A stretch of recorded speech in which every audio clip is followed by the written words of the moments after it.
नहमदुहु व नसल्ली अला रसूलिहिल करीम अम्मा बाद फ़ाऊज़ु बिल्लाहि मिनश शैतानिर रजीम बिस्मिल्लाहिर रहमानिर रहीम। अस्सलाम वालेकुम।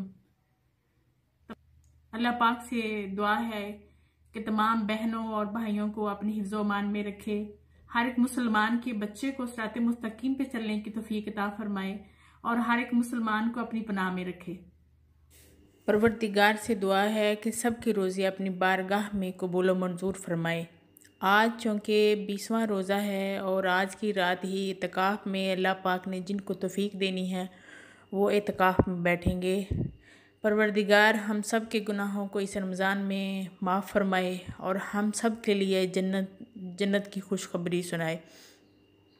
वीडियो शुरू करने से पहले मेरी आप सबसे गुजारिश है कि मेरे चैनल को लाइक करें, सब्सक्राइब करें, वीडियो को देखें, बेल आइकन को लाजमी प्रेस करें ताकि हर नई आने वाली वीडियो का नोटिफिकेशन बर वक्त आपको मिल सके। वीडियो को दूसरों के साथ शेयर करें क्योंकि ये नेकी की बातें हैं, इस्लाम की बातें हैं। दूसरों के साथ शेयर करके आप अजर अजीम हासिल करें। नेकी की बात को फैलाना सदका है, लिहाजा आप इस बात को फैला के आप भी सदका हासिल करें।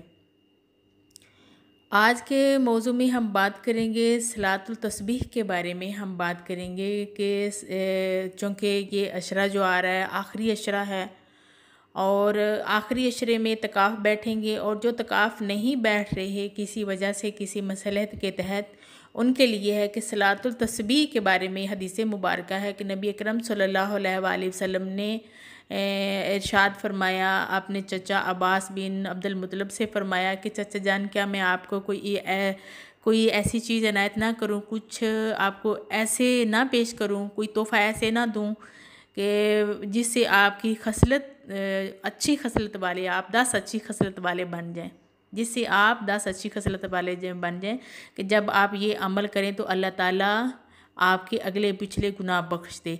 तो वो ये है कि आप 4 रकात नमाज इस तरह पढ़ें कि हर रकत में 75 बार आपने पढ़ना है सुबहान अल्लाह वल्हम्दुलिल्लाहि वला इलाहा इल्लल्लाहु वल्लाहु अकबर। ये वाला कलमा अल्लाह को बहुत ज़्यादा पसंद है, बहुत ही ज़्यादा पसंद है। तो ये हदीस मुबारक जो है ये आपने अपने चचा अब्बास बिन अब्दुल मुत्तलिब को ये कहा था कि आपने हर रकात में 75 बार आप 4 रकात नमाज इस तरह पढ़ें कि जिससे आप 10 अच्छी खसरत वाले बन जाएं और 10 आपने 4 रकात नमाज इस तरह पढ़नी है कि हर रकात में 75 बार आपने सुबहान अल्लाह वल्हम्दुलिल्लाह वला इलाहा इल्लल्लाहु वल्लाहु अकबर ये कलमा मुबारक पढ़ना है। तो इसके पढ़ने का तरीका आज हम बयान करेंगे क्योंकि नबी अकरम सल्लल्लाहु अलैहि वसल्लम ने फरमाया कि अगर आप मज़ीद आपने फरमाया कि अगर आप ताकत रखते हों तो ये रोज़ाना पढ़ें और अगर आप रोज़ाना नहीं पढ़ सकते तो हफ़्ते में 1 बार पढ़ें और अगर हफ़्ते में 1 बार नहीं पढ़ सकते तो महीने में 1 बार पढ़ें और अगर महीने में 1 बार नहीं पढ़ सकते तो साल में 1 बार पढ़ें और अगर साल में भी 1 बार नहीं पढ़ सकते तो ज़िंदगी में 1 बार ये लाजमी पढ़ें। इस हदीस मुबारक में बहुत से क़ियास आराइयाँ हैं लेकिन इस हदीस को हसन का दर्जा हासिल है कि क्योंकि ज़्यादा इत्फाक़ इस पर किया गया है और ये कलमा जो है ये अल्लाह ताला को बहुत ही ज़्यादा पसंद है। लिहाजा जो तकाफ़ बैठ रहे हैं, जो नहीं बैठ रहे, ये रमज़ान का आखिरी अशरा है, कोशिश करें कि रोज़ाना के हिसाब से ये आखिरी अशरे में रोज़ाना आप जो है नमाज सलातुल तस्बीह जो है वो अदा करें। और जो तकाफ़ बैठ रहे हैं उनके लिए ख़ास तौर पे मैं उनसे कहूँगी, गुजारिश करूँगी कि इस आखिरी अशरे में वो बाकी ज़िक्र व ज़कार और बाकी इबादत के साथ साथ ये नमाज तस्बीह भी रोज़ाना लाजमी पढ़ें 1 बार। इसके पढ़ने का तरीका आप बयान करते हैं कि आपने नियत कर लेनी है। नियत कैसे करनी है? कोई भी वक्त आप कर लें, सुबह आप कर लें कि तहज्जुद के वक्त आप कर लें, इशा की नमाज के बाद आप कर लें, सुन्नत तरावी पढ़ने के बाद आप कर लें, जब भी आपको मुनासिब वक्त लगता है तो आप उस वक्त इसको पढ़ सकते हैं। 4 रकात नमाज ज़ोहर के वक्त आप पढ़ सकते हैं, मगरिब के बाद पढ़ सकते हैं। तो इसके पढ़ने का तरीका इस तरह कि आपने नियत करनी है। नियत कैसे करनी है? बिस्मिल्लाहिर्रहमानिर्रहीम 4 रकात नमाज सलातुल तस्बीह मुतरफ क़िबला शरीफ बंदगी खुदा ताला की, अल्लाहु अकबर, ये इसकी नीयत है। और उसके बाद आपने सना पढ़नी है। सना के बाद आपने 15 बार ये कलमा पढ़ना है सुबहानल्लाहि वल्हम्दुलिल्लाहि वला इलाहा इल्लल्लाहु वल्लाहु अकबर। उसके बाद ताऊज़ और तस्मिया पढ़नी है। ताऊज़ और तस्मिया के बाद आपने सूरह फातिहा पढ़नी है, और सूरह फातिहा के बाद आप कोई भी सूरह पढ़ लें, और सूरह इखलास तो तकरीबन सबको ही आती है। सूरह इखलास एक बार पढ़ लें, और सूरह इखलास पढ़ने के बाद आपने 10 बार फिर आपने यही कलमा दोहराना है, सुबहानल्लाहि वल्हम्दुलिल्लाहि वला इलाहा इल्लल्लाहु वल्लाहु अकबर। ये 10 बार दोहराने के बाद आपने रुकू चले जाना है। रुकू में जाने के बाद 3 बार रुकू में 3 बार बड़ा सुबहान रब्बियल अज़ीम, और ये पढ़ने के बाद आपने फिर 10 बार पढ़ना है सुबहानल्लाहि वल्हम्दुलिल्लाहि वला इलाहा इल्लल्लाहु वल्लाहु अकबर।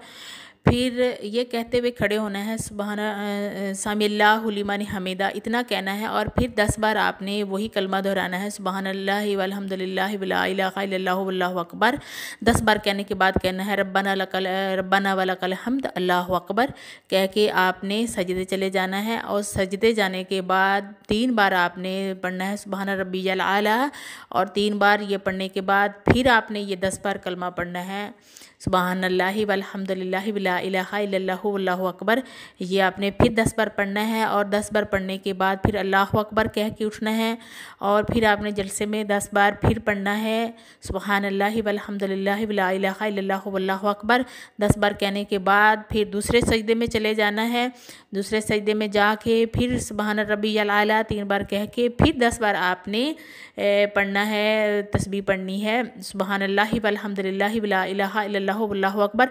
इस तरह एक रकात में 75 बार हो जाएगा ये कलमा शरीफ जो होगा, सुबहानल्लाहि वल्हम्दुलिल्लाहि वला इलाहा इल्लल्लाहु वल्लाहु अकबर, एक रकात में 75 बार हो जाएगा। इसी तरह बाकी रकात भी आपने पढ़नी है।